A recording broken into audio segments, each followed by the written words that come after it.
what happened was is about 14, I think it was 14 years ago, we started working with an orphanage across the river over here, and it was kind of run down, and the kids were pretty wild, and it's kind of a long story, but we ended up bringing them to this school, and the director of the school gave us half price. So by faith, we started sending these kids to school, and over that period of time, we saw what a difference it made.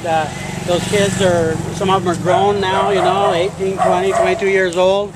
Some of them are in the armed forces. One of them's a pilot, and you see them around town working in restaurants and things like that. And those were kids, that we knew were predestined to be on the street. I mean, the more impact we have on more children, the more impact we have upon society. And we look back and we see the kids that I say were predestined 14 years ago, 10 years ago, to be on the streets and negative elements in society, and they're actually positive. Or in other words, they're producers, they're productive, they're responsible, and they still go to church.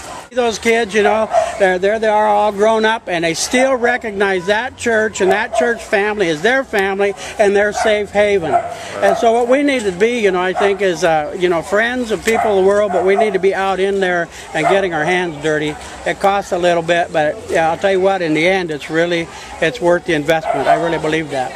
31 of the 152 children that are attending here are on scholarship.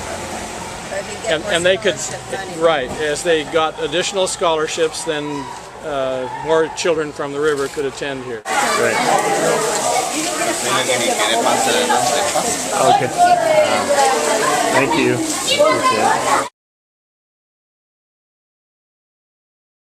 And it's nice to work with them and show the God's love to everyone.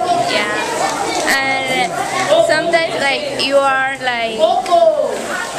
angry for things are not really important, and when you see them, you are very grateful with God for everything that He gives us.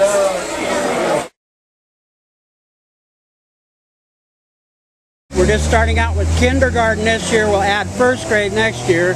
And then what we hope to do is go to Brisas del Milagro, which is another impoverished area.